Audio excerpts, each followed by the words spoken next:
তো সিরিয়া নিয়ে আমাদের এত আগ্রহের কারণ কি? কেননা রাসূলুল্লাহ সাল্লাল্লাহু আলাইহি ওয়াসাল্লামের অসংখ্য হাদিস এবং অসংখ্য পবিত্র কোরআনের অসংখ্য আয়াত সিরিয়ার বরকত এবং রহমতের কথা উঠে এসেছে। সর্বপ্রথম কোরআনের একটি আয়াতের কথা আমরা বলি, সুবহানাল্লাযী আসরা বিআবদিহি লাইলাম মিনাল মাসজিদিল হারামি ইলাল মাসজিদিল আকসা আল্লাযী বারাকনা হাওলা। যে সিরিয়া হচ্ছে ওই ভূমি যেটি মসজিদ আকসা এবং তার পার্শ্ববর্তী অঞ্চল, এই পুরো অঞ্চলটাকে সিরিয়া বলা হতো।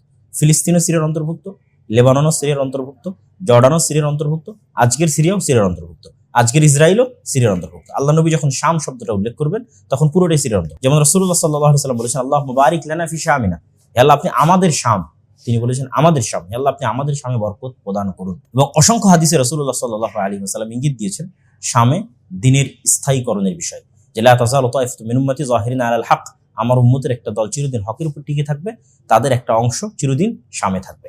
আর এক হাদিসে রাসূলুল্লাহ সাল্লাল্লাহু আলাইহি ওয়াসাল্লাম বলেন, তুবা লিশ-শাম, শামের জন্য সুসংবাদ। সাহাবীরা জিজ্ঞেস করলেন, ওয়ালিমা ইয়া রাসূলুল্লাহ, কেন শামের জন্য সুসংবাদ?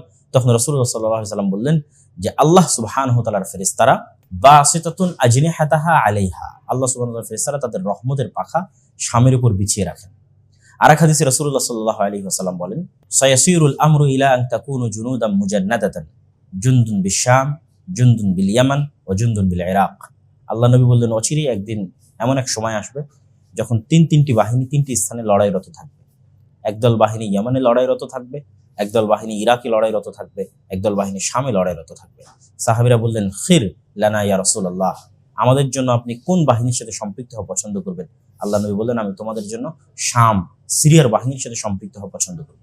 আর এক হাদিসে রাসূলুল্লাহ সাল্লাল্লাহু আলাইহি ওয়াসাল্লাম বলেন, ইন্না ফুসতাতাল মুসলিমিনা ইয়াউমাল মালহামা, নিশ্চয় মহাযুদ্ধের দিন মুসলমানদের হেডকোয়ার্টার হবে বিল গৌতা, গোতা নামক জায়গায়। গোতা নামক জায়গাটি কোথায়? স্বয়ং আল্লাহর নবী বলে দিচ্ছেন, ইলা জানিবি মাদিনাতিন ইউকালু লাহা দিমাশক, গোতা নামক জায়গাটি দিমাশক নামক শহরের নিকটে অন্তর্ভুক্ত, যা আমরা ম্যাপের মাধ্যমে আপনাদেরকে দেখাবো ইনশাআল্লাহ।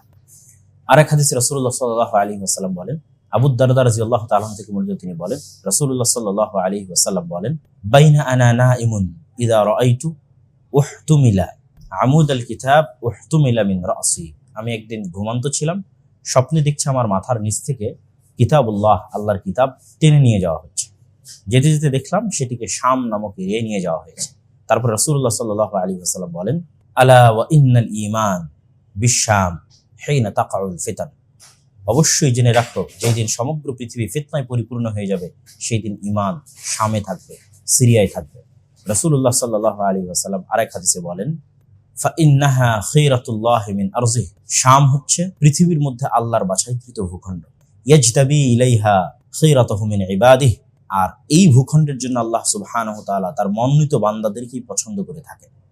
রাসূলুল্লাহ সাল্লাল্লাহু আলাইহি ওয়াসাল্লাম আরো বলেন, ইযা আফসাদাতিশ শাম লা খায়রা লাকুম, যখন শামে ফাসাদ এবং ফিতনা ছড়িয়ে পড়বে তখন তোমাদের জন্য, মুসলিম উম্মার জন্য কোনো কল্যাণ নাই, তথা শামে যতদিন কল্যাণ আছে ততদিন মুসলিম উম্মার জন্য কল্যাণ আছে। সম্মানিত উপস্থিতি, এরকম অসংখ্য এবং বহু হাদিস দ্বারা আমরা জানি যে কিয়ামতের পূর্ব মুহূর্তে যতগুলো যুদ্ধ সংঘটিত হবে, কিয়ামতের পূর্ব মুহূর্তে যে ভয়াবহ ঘটনাগুলো ঘটবে তার সবগুলো শাম কেন্দ্রিক ঘটবে।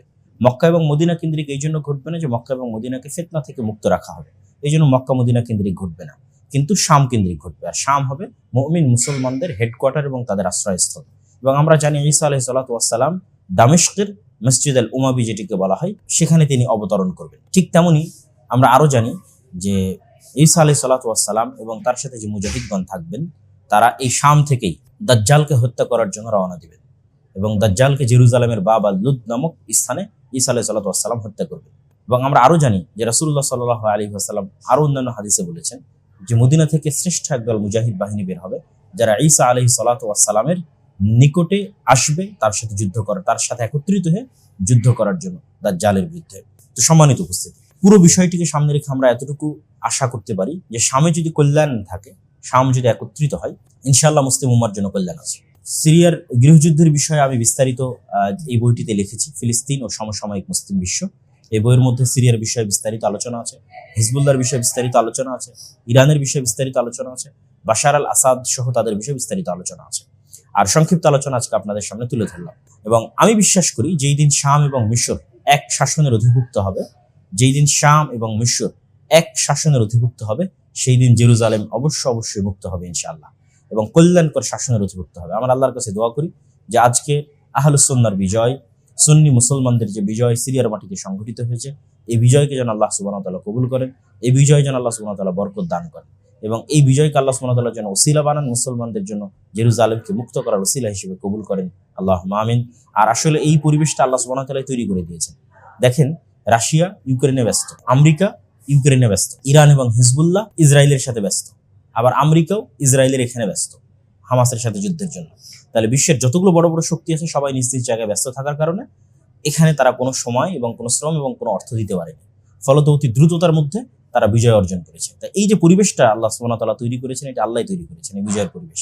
তা আল্লাহর শুকরিয়া আদায় করে আলহামদুলিল্লাহ, আল্লাহ আমাদের কবুল করুক, সিরিয়ার মুসলমানদের কবুল করুক। আল্লাহুম্মা আমিন। আসসালামু আলাইকুম ওয়া রাহমাতুল্লাহি ওয়া বারাকাতুহু।